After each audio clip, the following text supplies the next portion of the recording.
بسم اللہ الرحمن الرحیم الحمدللہ والصلاة والسلام علی رسول اللہ وبعد۔ ناظرین السلام علیکم ورحمۃ اللہ وبرکاتہ۔ قال الامام البخاری رحمہ اللہ حدثنا محمد بن بشار قال حدثنا غندر قال حدثنا شعبہ عن ابی عمران الجونی قال سمعت انس بن مالک عن النبی صلی اللہ علیہ وسلم قال یقول اللہ تعالی لأہون اہل النار عذابا یوم القیامہ لو ان لک ما فی الارض من شیء اکنت تفتدی فیقول نعم فیقول اردت منک اہون من هذا وانت فی صلب آدم الا تشرک بی شیئا فابیت الا ان تشرک بی۔ حدیث نمبر 6557۔ انس بن مالک روایت کرتے ہیں کہ نبی صلی اللہ علیہ وسلم نے فرمایا، اللہ قیامت کے دن دوزخ کے سب سے کم عذاب پانے والے سے پوچھے گا، اگر تمہیں روئے زمین کی ساری چیزیں میسر ہوں تو کیا تم ان کو فدیہ میں اس عذاب سے نجات پانے کے لیے دے دو گے؟ وہ کہے گا ہاں۔ اللہ فرمائے گا کہ میں نے تم سے اس سے بھی سہل چیز کا اس وقت مطالبہ کیا تھا جب تم آدم کی پیٹھ میں تھے کہ میرے ساتھ کسی کو شریک نہ کرنا، لیکن تم نے توحید کا انکار کیا اور نہ مانا، آخر شرک ہی کیا۔ اور جس آدمی سے پوچھا جائے گا وہ ابو طالب ہیں، ابو طالب ہوں گے۔ حدیث نمبر 6558۔ جابر بن عبداللہ روایت کرتے ہیں کہ نبی صلی اللہ علیہ وسلم نے فرمایا، کچھ لوگ دوزخ سے شفاعت کے ذریعہ اس طرح نکلیں گے گویا کہ سعاریر ہوں۔ حماد کہتے ہیں کہ میں نے عمرو بن دینار سے پوچھا کہ سعاریر کیا چیز ہے؟ انہوں نے کہا کہ اس سے مراد چھوٹی ککڑیاں ہیں، اور ہوا یہ تھا کہ آخر عمر میں عمرو بن دینار کے دانت گر گئے تھے۔ حماد کہتے ہیں کہ میں نے عمرو بن دینار سے کہا، اے ابو محمد، کیا آپ نے جابر بن عبداللہ سے سنا ہے؟ انہوں نے بیان کیا کہ ہاں، میں نے نبی صلی اللہ علیہ وسلم سے سنا ہے۔ آپ نے فرمایا، جہنم سے شفاعت کے ذریعہ لوگ نکلیں گے؟ انہوں نے کہا ہاں، بے شک سنا ہے۔ بعض نے کہا کہ سعاریر ایک قسم کی دوسری ترکاری ہے جو سفید ہوتی ہے۔ مطلب یہ ہے کہ یہ لوگ پہلے دوزخ میں جل جل کر کوئلہ کی طرح کالے پڑ جائیں گے، پھر جب شفاعت کے سبب سے دوزخ سے نکلیں گے اور ماء الحیات میں نہلائے جائیں گے تو سعاریر کی طرح سفید ہو جائیں گے۔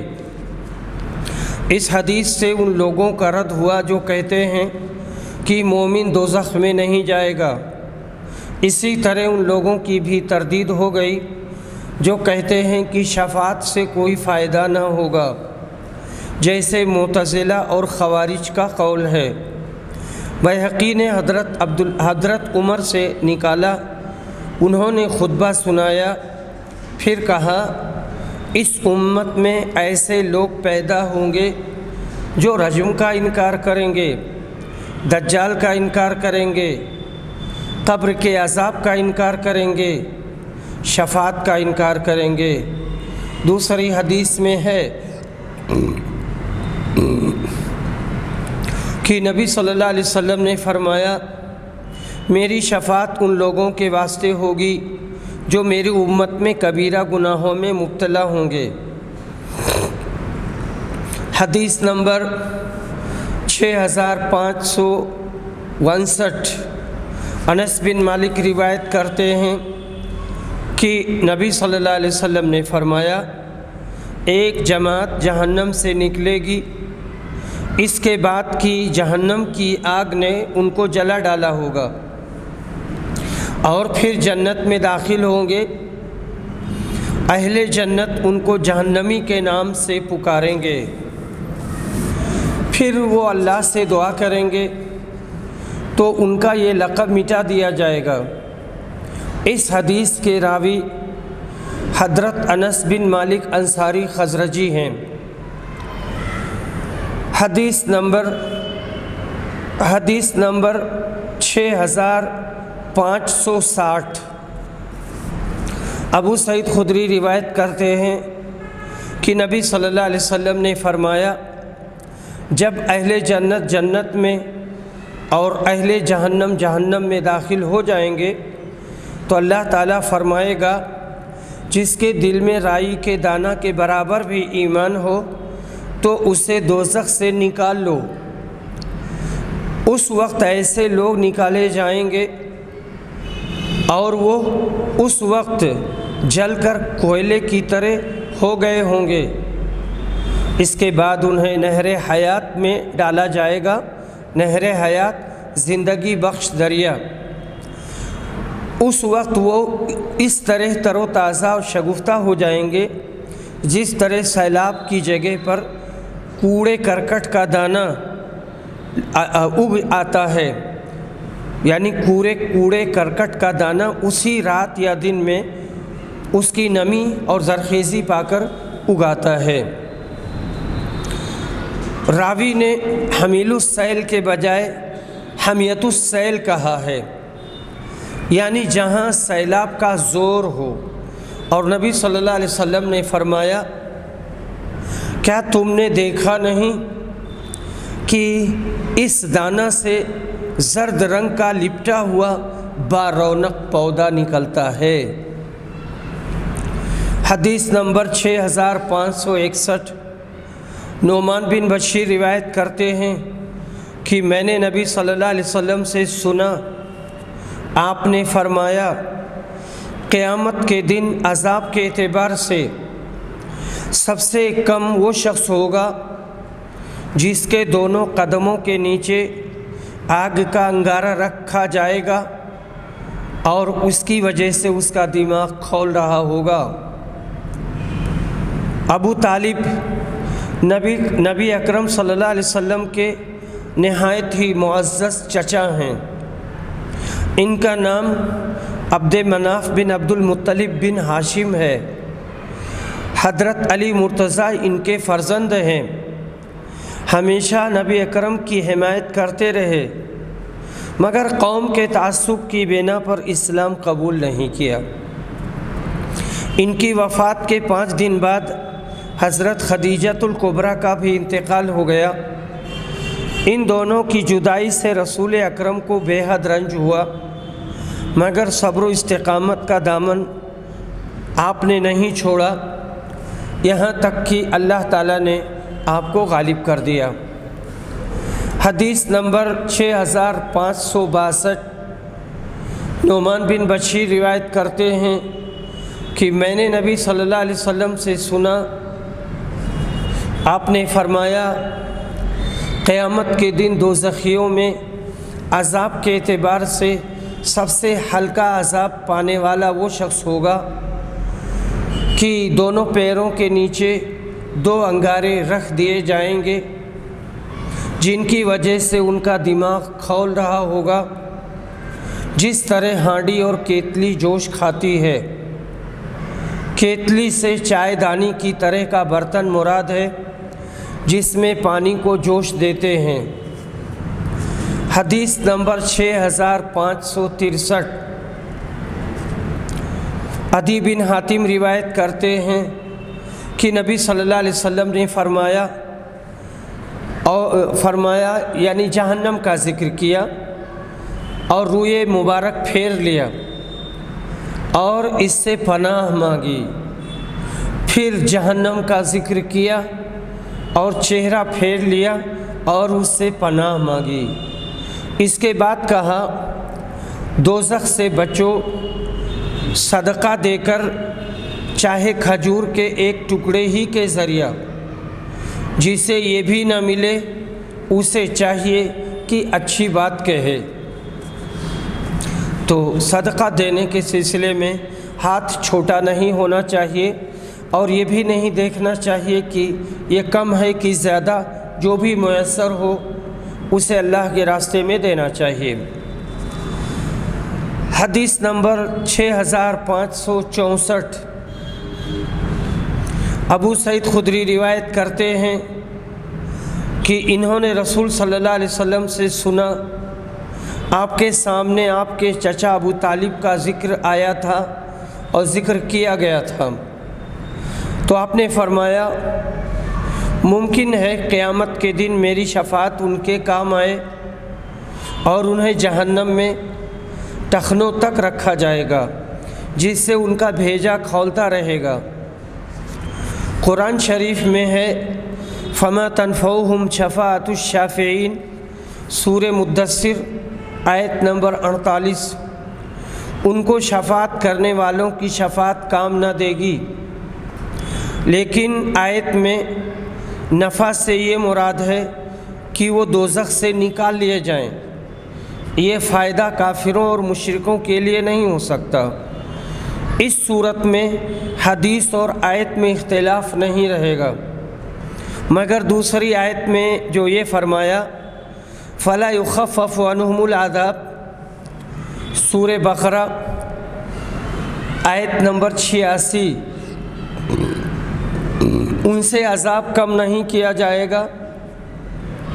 اس کا جواب یوں بھی دے سکتے ہیں کہ جو عذاب ان پر شروع ہوگا وہ ہلکا نہیں ہوگا، یہ اس کے منافی نہیں ہے کہ بعض کافروں پر شروع ہی سے ہلکا عذاب مقرر کیا جائے اور بعض کے لیے سخت ہو۔ حدیث نمبر 6565، انس بن مالک انصاری روایت کرتے ہیں کہ رسول صلی اللہ علیہ وسلم نے فرمایا اللہ تعالیٰ قیامت کے دن لوگوں کو جمع کرے گا، اس وقت لوگ کہیں گے کہ اگر ہم اپنے رب کے حضور میں کسی کی شفاعت لے جائیں تو نفع بخش ثابت ہو سکتی ہے، ممکن ہے ہم اپنی اس حالت سے نجات پا جائیں۔ چنانچہ لوگ آدم علیہ السلام کے پاس آئیں گے اور عرض کریں گے آپ ہی وہ نبی ہیں جنہیں اللہ نے اپنے ہاتھ سے بنایا اور آپ کے اندر اپنی چھپائی ہوئی روح پھونکی اور فرشتوں کو حکم دیا تو انہوں نے آپ کو سجدہ کیا، آپ ہمارے رب کے حضور میں ہماری شفاعت کر دیں، ہماری سفارش کریں۔ وہ کہیں گے کہ میں تو اس لائق نہیں ہوں، پھر وہ اپنی لغزش یاد کریں گے اور کہیں گے کہ نوح علیہ السلام کے پاس جاؤ، وہ سب سے پہلے رسول ہیں جنہیں اللہ نے بھیجا۔ لوگ نوح علیہ السلام کے پاس آئیں گے، لیکن وہ بھی یہی جواب دیں گے کہ میں اس لائق نہیں ہوں۔ وہ اپنی لغزش کا ذکر کریں گے اور کہیں گے کہ تم ابراہیم کے پاس جاؤ جنہیں اللہ نے اپنا خلیل بنایا تھا۔ لوگ ان کے پاس آئیں گے، لیکن یہ بھی یہی کہیں گے کہ میں اس لائق نہیں ہوں۔ اپنی خطا کا ذکر کریں گے اور کہیں گے کہ تم لوگ موسیٰ کے پاس جاؤ، لیکن وہ بھی یہی جواب دیں گے کہ میں اس لائق نہیں ہوں۔ اپنی خطا کا ذکر کریں گے اور کہیں گے کہ عیسیٰ کے پاس جاؤ۔ لوگ عیسیٰ علیہ السلام کے پاس جائیں گے، لیکن یہ بھی کہیں گے کہ میں اس لائق نہیں ہوں۔ محمد صلی اللہ علیہ وسلم کے پاس جاؤ، کیونکہ ان کے تمام اگلے پچھلے گناہ معاف کر دیے گئے ہیں۔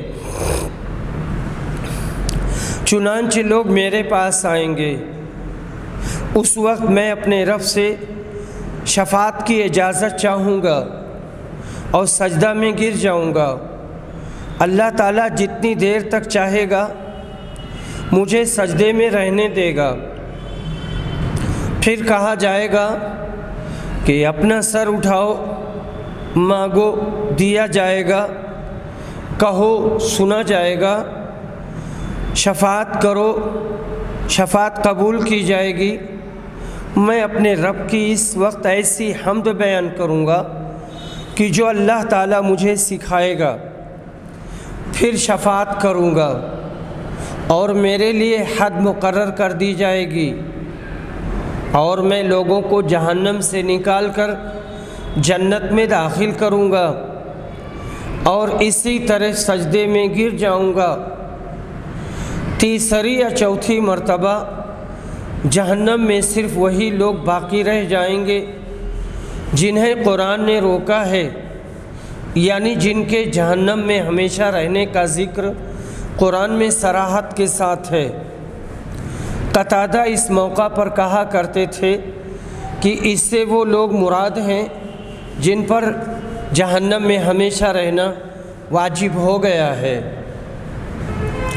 یہاں شفاعت سے وہ شفاعت مراد ہے جو نبی اکرم صلی اللہ علیہ وسلم دوزخ والوں کی خبر سن کر امتی امتی فرمائیں گے۔ پھر ان سب لوگوں کو جہنم سے نکالیں گے، پھر ان سب لوگوں کو جہنم سے نکالیں گے جن میں ذرہ برابر بھی ایمان ہوگا۔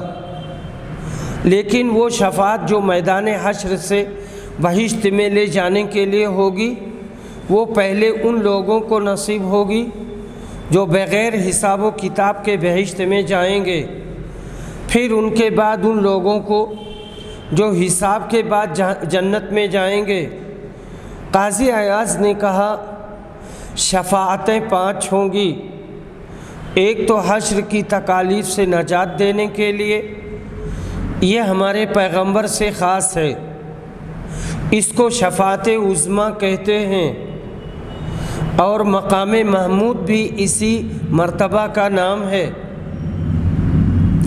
دوسری شفاعت بعض لوگوں کو بے حساب جنت میں لے جانے کے لیے۔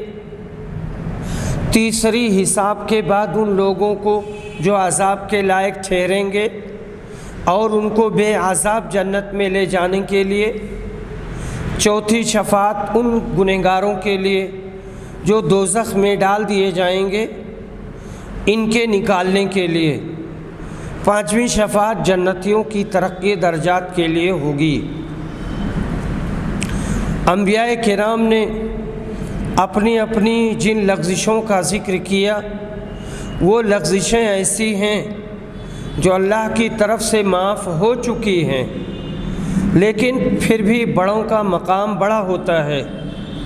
اللہ پاک کو حق ہے، وہ چاہے تو ان لغزشوں پر ان کو گرفت میں لے لے۔ اس خطرے کی بنا پر انبیاء کرام نے وہ جوابات دیے جو اس حدیث میں مذکور ہیں۔ آخری معاملہ نبی صلی اللہ علیہ وسلم پر ٹھہرا لیا، وہ مقام محمود ہے جو اللہ نے آپ کو فرمایا ہے، جو اللہ نے آپ کو عطا فرمایا ہے۔ حدیث نمبر 6566 عمران بن حسین روایت کرتے ہیں کہ نبی صلی اللہ علیہ وسلم نے فرمایا، ایک جماعت جہنم سے محمد کی شفاعت کی وجہ سے نکلے گی صلی اللہ علیہ وسلم، اور جنت میں داخل ہوگی، جن کو جہنمی کے نام سے پکارا جائے گا۔ حدیث نمبر 6567 انس بن مالک انصاری روایت کرتے ہیں کہ حارثہ بن سراقہ بن حارث کی والدہ رسول اللہ صلی اللہ علیہ وسلم کی خدمت میں حاضر ہوئیں۔ حارثہ بدر کی لڑائی میں ایک نامعلوم تیر لگ جانے کی وجہ سے شہید ہو گئے تھے۔ انہوں نے کہا، اے اللہ کے رسول، آپ کو معلوم ہے کہ حارثہ سے مجھے کتنی محبت تھی، اگر وہ جنت میں ہے تو اس پر میں نہیں روؤں گی اور صبر کر لوں گی، ورنہ آپ دیکھیں گے کہ میں کیا کرتی ہوں۔ رسول اکرم نے کہا بیوقوف ہوئی ہو، کیا کوئی جنت ایک ہی ہے؟ جنتیں تو بہت سی ہیں، اور حارثہ فردوس اعلیٰ میں ہے، یعنی جنت کے اونچے درجے میں۔ حدیث نمبر 6568، اور رسول صلی اللہ علیہ وسلم نے فرمایا، اللہ کے راستے میں جہاد کے لیے ایک صبح یا ایک شام سفر کرنا دنیا اور جو کچھ اس میں ہے اس سے بڑھ کر ہے، اور جنت میں تمہاری ایک کمان کے برابر جگہ یا ایک قدم کے فاصلے کے برابر جگہ دنیا اور جو کچھ اس میں ہے اس سے بہتر ہے۔ اور اگر جنت کی عورتوں میں سے کوئی عورت روئے زمین کی طرف جھانک کر دیکھے تو آسمان سے لے کر زمین تک منور کر دے اور ان تمام کو خوشبو سے بھر دے، اور اس کا دوپٹہ دنیا و ما فیہا سے بڑھ کر ہے۔ دوسری روایت میں یوں ہے کہ سورج اور چاند کی روشنی مات پڑ جائے۔ ایک اور روایت میں ہے کہ اس کی اوڑھنی کے سامنے سورج کی روشنی ایسی مات پڑ جائے جیسے بتی کی روشنی سورج کے سامنے مات پڑ جاتی ہے۔ اگر اپنی ہتھیلی دکھائے تو ساری خلقت اس کے حسن کی شیدا ہو جائے۔ بعض ملحدوں نے اس قسم کی احادیث پر یہ شبہ کیا ہے کہ جب حور کی روشنی سورج سے بھی زیادہ ہے یا وہ اتنی معطر ہے کہ زمین سے لے کر آسمان تک اس کی خوشبو پہنچتی رہے تو بہشتی لوگ اس کے پاس کیوں کر جا سکیں گے اور اتنی خوشبو اور روشنی کی تاب کیسے لا پائیں گے؟ ان کا جواب یہ ہے کہ بہشت میں ہم لوگوں کی زندگی اور طاقت اور قسم کی ہوگی جو ان سب باتوں کا تحمل کر سکیں گے اور اسے برداشت کر لیں گے۔ جیسے دوسری آیتوں اور احادیث میں دوزخیوں کے ایسے ایسے عذاب بیان ہوئے ہیں کہ اگر دنیا میں اس کا 10واں حصہ بھی عذاب دیا جائے تو فوراً مر جائیں، لیکن دوزخی ان عذابوں کا تحمل کر سکیں گے اور زندہ رہیں گے۔ بہرحال آخرت کے حالات کو دنیا کے حالات پر قیاس کرنا اور ہر ایک بات میں استبعاد کرنا صریح نادانی ہے۔ روایت میں مذکور حارثہ بن سراقہ بن حارث بن عدی مراد ہیں، ان کی والدہ کا نام ربیع بن نضر ہے۔ حدیث نمبر 6569، ابو ہریرہ روایت کرتے ہیں کہ نبی صلی اللہ علیہ وسلم نے فرمایا، جنت میں جو بھی داخل ہوگا اسے اس کا جہنم کا ٹھکانہ بھی دکھایا جائے گا کہ اگر نافرمانی کی ہوتی تو وہاں اسے جگہ ملتی تاکہ وہ اور زیادہ شکر کرے، اور جو بھی جہنم میں داخل ہوگا اسے اس کا جنت کا ٹھکانہ بھی دکھایا جائے گا کہ اگر اچھے عمل کیے ہوتے تو وہاں جگہ ملتی تاکہ اس کے لیے حسرت و افسوس کا باعث بنے۔ حدیث نمبر 6570،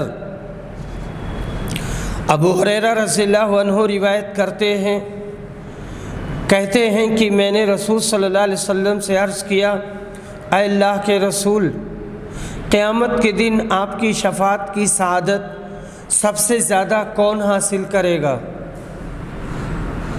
آپ نے فرمایا، اے ابو ہریرہ، میرا بھی خیال تھا کہ یہ حدیث تم سے پہلے اور کوئی مجھ سے نہیں پوچھے گا، کیونکہ حدیث کے لینے کے لیے میں تمہاری بہت زیادہ حرص دیکھتا ہوں۔ قیامت کے دن میری شفاعت کی سعادت سب سے زیادہ اسے حاصل ہوگی جس نے کلمہ لا الہ الا اللہ خلوص دل سے کہا ہوگا۔ خلوص دل سے کہا اور عملی جامہ پہنایا کہ ساری عمر توحید پر قائم رہا اور شرک کی ہوا بھی نہ لگی، یقیناً اسے شفاعت حاصل ہوگی، اور توحید کی برکت سے اور عملی تگ و دو سے اس کے گناہ بخش دیے جائیں گے۔ حدیث نمبر 6571، عبداللہ بن مسعود روایت کرتے ہیں کہ نبی صلی اللہ علیہ وسلم نے فرمایا، میں خوب جانتا ہوں کہ اہل جہنم میں سے کون سب سے آخر میں وہاں سے نکلے گا، اور اہل جنت میں کون سب سے آخر میں اس میں داخل ہوگا۔ ایک شخص جہنم سے گھٹنوں کے بل گھسٹتے ہوئے نکلے گا، اللہ تعالیٰ اس سے کہے گا کہ جاؤ اور جنت میں داخل ہو جاؤ۔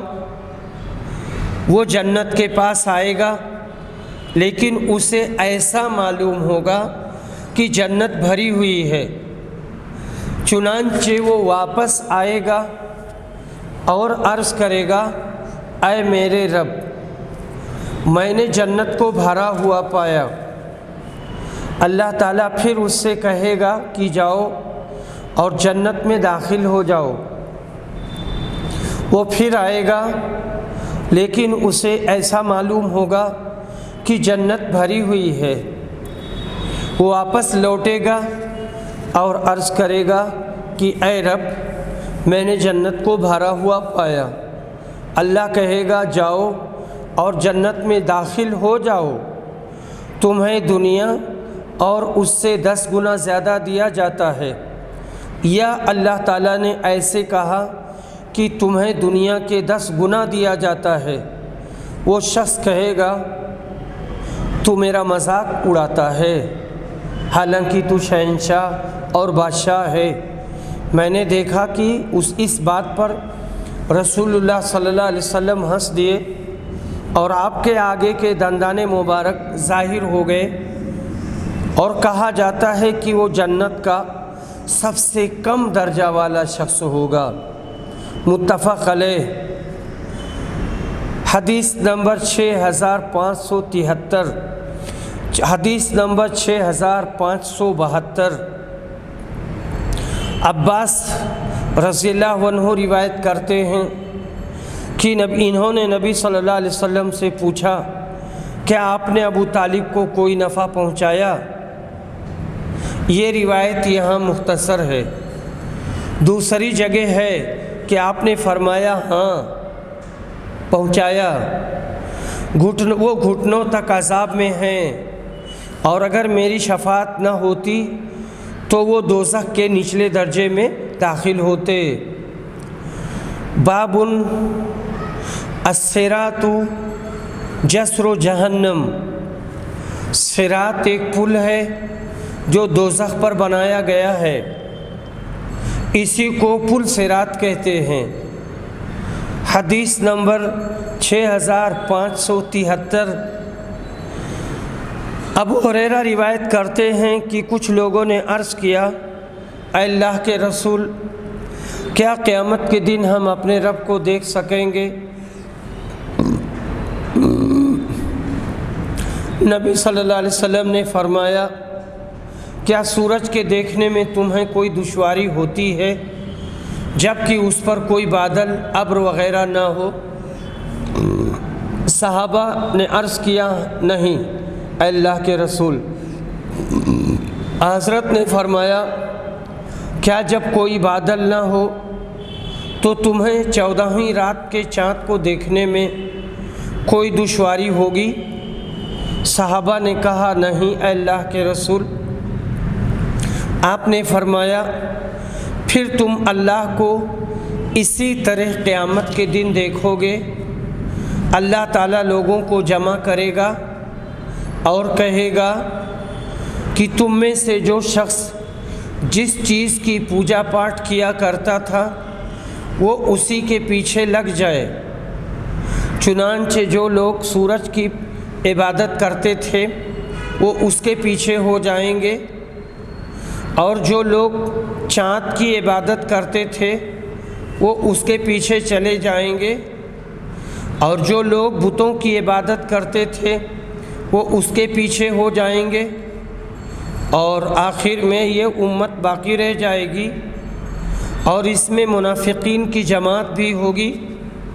اس وقت اللہ تعالیٰ ان کے سامنے اس صورت میں آئے گا جس کو وہ پہچانتے نہ ہوں گے، اور کہے گا کہ میں تمہارا رب ہوں۔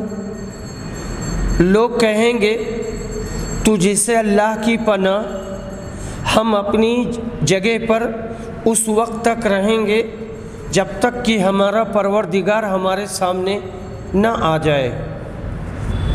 جب ہمارا رب ہمارے پاس آئے گا تو ہم اسے پہچان لیں گے، کیونکہ وہ حشر میں ایک بار اسے پہلے دیکھ چکے ہوں گے۔ پھر حق تعالیٰ اس صورت میں آئے گا جس کو وہ پہچانتے ہوں گے، اور ان سے کہا جائے گا آؤ میرے ساتھ بولو، میں تمہارا رب ہوں۔ لوگ کہیں گے کہ تو ہمارا رب ہے، پھر اسی کے پیچھے ہو لیں گے اور جہنم پر پل بنا دیا جائے گا۔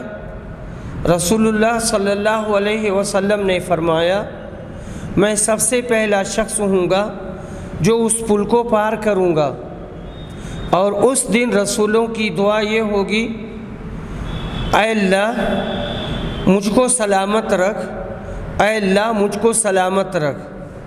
اور وہاں سادان کے کانٹوں کی طرح آنکڑے ہوں گے۔ تم نے سادان کے کانٹے دیکھے ہیں؟ صحابہ کرام نے کہا ہاں دیکھے ہیں اے اللہ کے رسول۔ آپ نے فرمایا پھر وہ سادان کے کانٹوں کی طرح ہوں گے، البتہ اس کی لمبائی چوڑائی اللہ کے سوا اور کوئی نہیں جانتا۔ وہ لوگوں کو ان کے اعمال کے مطابق اچک لیں گے، اور اس طرح ان میں سے بعض تو اپنے عمل کی وجہ سے ہلاک ہو جائیں گے، اور بعض کا عمل رائی کے دانے کے برابر ہوگا، پھر وہ نجات پا جائے گا۔ جس کے عمل میں شرک نہیں ہوگا وہ ضرور نجات پا جائے گا۔ آخر جب اللہ تعالیٰ اپنے بندوں کے درمیان فیصلے سے فارغ ہو جائے گا اور جہنم سے انہیں نکالنا چاہے گا، جنہیں نکالنے کی اس کی مشیت ہوگی، یعنی وہ جنہوں نے کلمہ لا الہ الا اللہ کی گواہی دی ہوگی، اور اللہ فرشتوں کو حکم دے گا کہ وہ ایسے لوگوں کو جہنم سے نکالیں۔ فرشتے انہیں سجدوں کے نشانات سے پہچان لیں گے، کیونکہ اللہ تعالیٰ نے آگ پر حرام کر دیا ہے کہ وہ ابن آدم کے جسم میں سجدوں کے نشانات کو کھائے۔ چنانچہ فرشتے ان لوگوں کو نکالیں گے، یہ جل کر کوئلے ہو چکے ہوں گے، پھر ان پر پانی چھڑکا جائے گا جسے ماء الحیات کہتے ہیں، زندگی بخشنے والا پانی۔ اس وقت وہ اس طرح تر و تازہ ہو جائیں گے جیسے سیلاب کے بعد زرخیز زمین میں دانہ اگاتا ہے۔ ایک ایسا شخص باقی رہ جائے گا جس کا چہرہ جہنم کی طرف ہوگا، اور وہ کہے گا اے میرے رب، اس کی بدبو نے مجھے پریشان کر دیا ہے، اور اس کی لپٹ نے مجھے جھلسا دیا ہے، اور اس کی تیزی نے مجھے جلا ڈالا ہے، ذرا میرا منہ آگ کی طرف سے دوسری طرف پھیر دے۔ وہ اسی طرح اللہ سے دعا کرتا رہے گا۔ آخر اللہ تعالیٰ فرمائے گا اگر میں تیرا یہ مطالبہ پورا کر دوں تو کہیں تو کوئی دوسری چیز مانگنی شروع نہ کر دے۔ وہ شخص عرض کرے گا نہیں، تیری عزت کی قسم میں اس کے سوا کوئی دوسری چیز نہیں مانگوں گا۔ چنانچہ اس کا چہرہ جہنم کی طرف سے دوسری طرف پھیر دیا جائے گا۔ اب اس کے بعد وہ کہے گا اے میرے رب، مجھے جنت کے دروازے کے قریب کر دے۔ اللہ تعالیٰ کہے گا کیا تو نے ابھی یقین نہیں دلایا تھا کہ اس کے سوا اور کوئی چیز نہیں مانگے گا؟ افسوس اے ابن آدم، تو بہت زیادہ وعدہ خلاف ہے۔ پھر وہ برابر اسی طرح دعا کرتا رہے گا، تو اللہ تعالیٰ فرمائے گا کہ اگر میں تیری یہ دعا قبول کر لوں تو تو پھر اس کے علاوہ کچھ اور چیز مانگے گا؟ وہ شخص کہے گا نہیں، تیری عزت کی قسم میں اس کے سوا اور کوئی چیز تجھ سے نہیں مانگوں گا۔ اور وہ اللہ سے عہد و پیمان کرے گا کہ اس کے سوا اب کوئی اور چیز نہیں مانگوں گا۔ چنانچہ اللہ اسے جنت کے دروازے کے قریب کر دے گا۔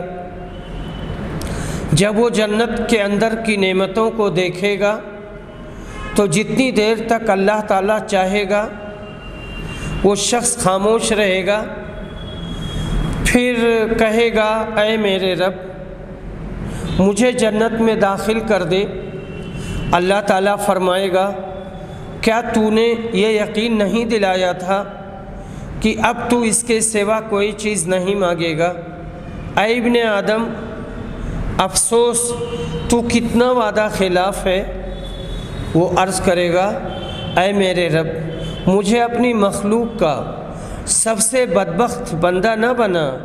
وہ برابر دعا کرتا رہے گا یہاں تک کہ اللہ تعالیٰ ہنس دے گا۔ جب اللہ ہنس دے گا تو اس شخص کو جنت میں داخل ہونے کی اجازت مل جائے گی۔ جب وہ اندر چلا جائے گا تو اس سے کہا جائے گا کہ فلاں چیز کی خواہش کر، چنانچہ وہ اس کی خواہش کرے گا۔ پھر اس سے کہا جائے گا فلاں چیز کی خواہش کر، وہ پھر خواہش کرے گا یہاں تک کہ اس کی خواہشات ختم ہو جائیں گی۔ تو اللہ کی طرف سے کہا جائے گا کہ تیری ساری خواہشات پوری کی جاتی ہیں اور اتنی ہی زیادہ نعمتیں اور دی جاتی ہیں۔ ابو ہریرہ نے اسی سند سے کہا کہ شخص جنت میں سب سے آخر میں داخل ہونے والا شخص ہوگا اور داخل ہونے والا آخری آدمی ہوگا۔ حدیث نمبر 6574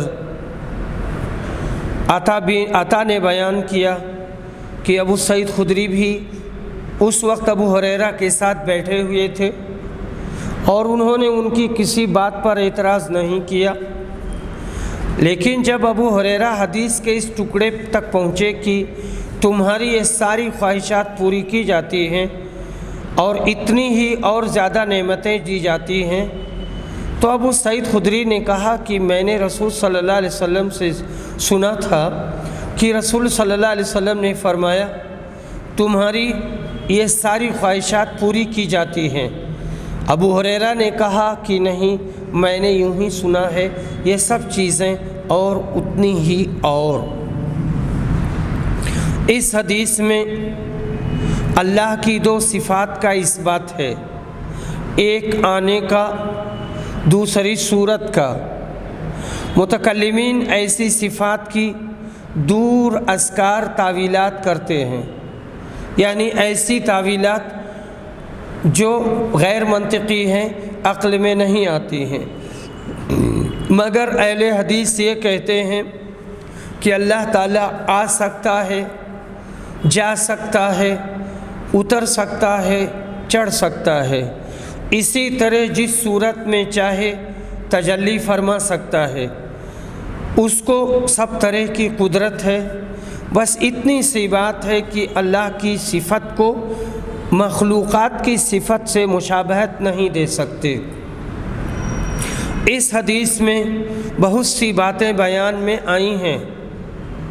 پل صراط کا بھی ذکر ہے، جس کے بارے میں دوسری روایت میں ہے کہ اس پل پر سے پار ہونے والا سب سے پہلے میں ہوں گا اور میری امت ہوگی۔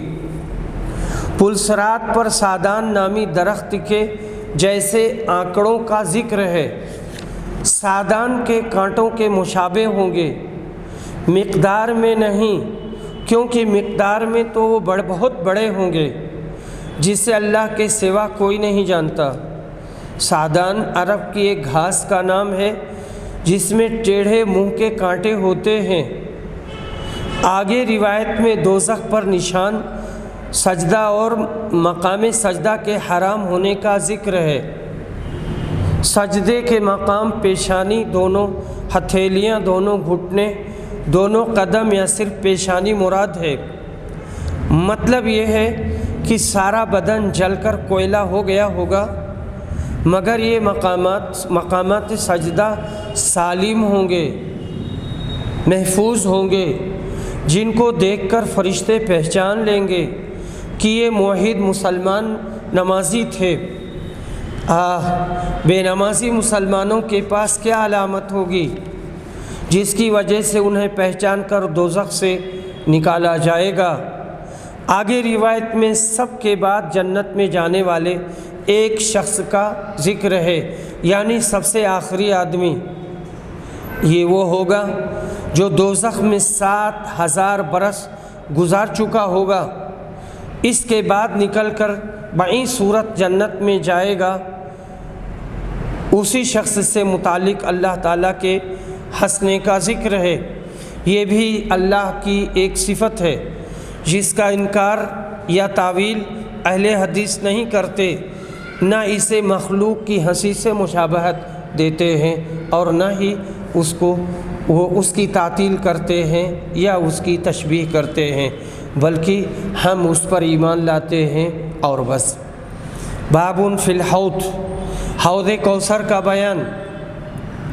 وقول اللہ تعالی انا اعطیناک الکوثر، اللہ نے فرمایا بلا شبہ ہم نے تم کو کوثر عطا کیا۔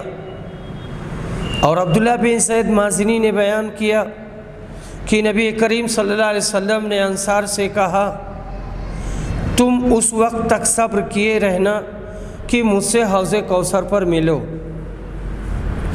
حوض کوثر جنت کی ایک نہر ہے۔ کوثر کا یہی معنی صحیح اور مشہور اور حدیث سے ثابت ہے۔ بعض نے کہا کہ خیر کثیر مراد ہے۔ کوثر وہ حوض ہے جو قیامت کے دن نبی اکرم کو ملے گا، آپ کی امت کے لوگ اس سے پانی پئیں گے۔ اس بارے میں صحیح یہی ہے کہ پل صراط کے اوپر گزرنے سے پہلے ہی جنتی پانی پئیں گے، کیونکہ پہلے قبروں سے پیاسے اٹھیں گے۔ لیکن امام بخاری رحمہ اللہ جو اس باب کو پل صراط کے بعد لائے ہیں، اس سے یہ نکلتا ہے کہ پل صراط سے گزرنے کے بعد اس میں سے پئیں گے۔ اور ترمذی نے حضرت انس سے جو روایت کی ہے اس سے بھی یہی نکلتا ہے۔ اس میں یہ ہے کہ حضرت انس نے اپنی آپ سے شفاعت چاہی، آپ نے وعدہ فرمایا۔ اس نے کہا اس دن آپ کہاں ملیں گے؟ فرمایا پہلے مجھ کو پل صراط کے پاس دیکھنا، ورنہ پھر ترازو کے پاس، اگر وہاں بھی نہ پا سکو تو حوض کوثر کے پاس دیکھنا۔ ایک حدیث میں ہے کہ ہر پیغمبر کو ایک حوض ملے گا جس میں سے وہ اپنی امت والوں کو پانی پلائے گا اور لکڑی لیے وہیں کھڑا رہے گا۔ سند میں مذکور عبداللہ بن زید مازنی انصاری صحابی ہیں جو جنگ احد میں شریک ہوئے اور جنگ یمامہ میں مسیلمہ کذاب کو وحشی بن حرب کے ساتھ مل کر قتل کرنے میں یہ عبداللہ شریک تھے۔ 73 ہجری میں حرہ کی لڑائی میں 72 سال کی عمر میں یہ شہید ہوئے۔ حدیث نمبر 6575۔ عبداللہ بن مسعود روایت کرتے ہیں کہ رسول صلی اللہ علیہ وسلم نے فرمایا میں تم سے پہلے ہی حوض پر موجود رہوں گا، متفق علیہ۔ حدیث نمبر 6576۔ عبداللہ بن مسعود روایت کرتے ہیں کہ رسول صلی اللہ علیہ وسلم نے فرمایا میں اپنے حوض پر تم سے پہلے ہی موجود رہوں گا اور تم میں سے کچھ لوگ میرے سامنے لائے جائیں گے، پھر انہیں میرے سامنے سے ہٹا دیا جائے گا، تو میں کہوں گا اے میرے رب یہ میرے ساتھی ہیں، لیکن مجھ سے کہا جائے گا کہ تم نہیں جانتے کہ انہوں نے آپ کے بعد دین میں کیا کیا نئی چیزیں ایجاد کر لی تھیں۔ متفق علیہ۔ حدیث نمبر 6577، عبداللہ بن عمر روایت کرتے ہیں کہ نبی صلی اللہ علیہ وسلم نے فرمایا، تمہارے سامنے ہی میرا حوض ہوگا، وہ اتنا بڑا ہے جتنا جربہ اور ازروح کے درمیان فاصلہ ہے۔ جربہ اور ازروح یہ جگہ کے نام ہیں، ان کے اور دونوں جربہ اور ازروح دونوں جگہ کے نام ہیں، ان دونوں کے درمیان جو مسافت ہے وہ مسافت ہوگی۔ جربہ اور ازروح شام کے ملک میں 2 گاؤں ہیں جن میں 3 دن کی راہ ہے، کافی لمبی مسافت ہے۔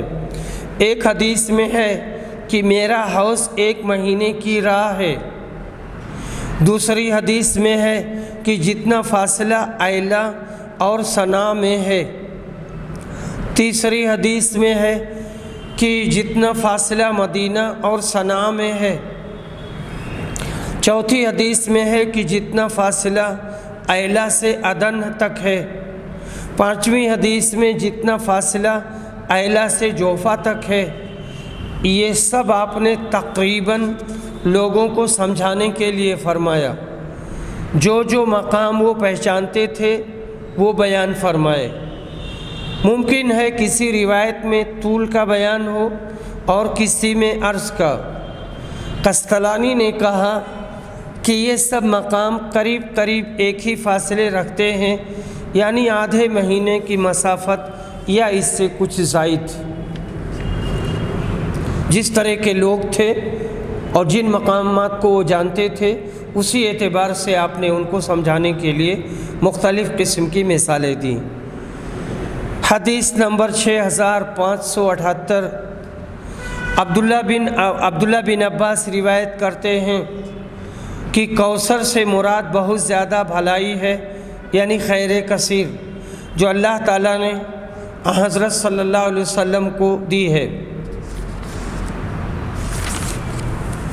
حدیث نمبر 6589، عبداللہ بن عمر روایت کرتے ہیں کہ نبی صلی اللہ علیہ وسلم نے فرمایا، میرا حوض 1 مہینے کی مسافت کے برابر ہوگا، اس کا پانی دودھ سے زیادہ سفید اور اس کی خوشبو مشک سے زیادہ اچھی ہوگی، اور اس کے کوزے آسمان کے ستاروں کی تعداد کے برابر ہوں گے۔ جو شخص اس میں سے 1 مرتبہ پی لے گا پھر وہ کبھی پیاسا نہ ہوگا، یعنی میدان محشر میں۔ یہ حدیث متفق علیہ ہے۔ حدیث نمبر 6580، انس بن مالک روایت کرتے ہیں کہ نبی صلی اللہ علیہ وسلم نے فرمایا، میرے حوض کی لمبائی اتنی ہوگی جتنی ایلا اور یمن کے شہر صنعاء کے درمیان کی لمبائی ہے، اور وہاں اتنی بڑی تعداد میں پیالے ہوں گے جتنی آسمان کے ستاروں کی تعداد ہوتی ہے۔ متفق علیہ۔ حدیث نمبر 6581، انس بن مالک روایت کرتے ہیں کہ نبی صلی اللہ علیہ وسلم نے فرمایا، میں جنت میں چل رہا تھا کہ ایک نہر پر پہنچا، اس کے دونوں کناروں پر خولدار موتیوں کے گنبد بنے ہوئے تھے۔ میں نے پوچھا، جبریل یہ کیا ہے؟ انہوں نے کہا، یہ کوثر ہے جو آپ کے رب نے آپ کو دیا ہے۔ میں نے دیکھا کہ اس کی خوشبو یا مٹی تیز مشک تھی۔ حدیث نمبر 6582، انس بن مالک روایت کرتے ہیں کہ نبی صلی اللہ علیہ وسلم نے فرمایا، میرے کچھ ساتھی حوض پر میرے سامنے لائے جائیں گے اور میں انہیں پہچان بھی لوں گا، لیکن پھر وہ میرے سامنے سے ہٹا دیے جائیں گے۔ میں اس پر کہوں گا کہ یہ تو میرے ساتھی ہیں، لیکن مجھ سے کہا جائے گا کہ آپ کو معلوم نہیں کہ انہوں نے آپ کے بعد کیا کیا نئی چیزیں ایجاد کر لی تھیں۔ متفق علیہ۔ اس سے مراد مرتدین، منافقین اور اہل بدعت ہیں۔ وآخر دعوانا الحمد للہ رب العالمین۔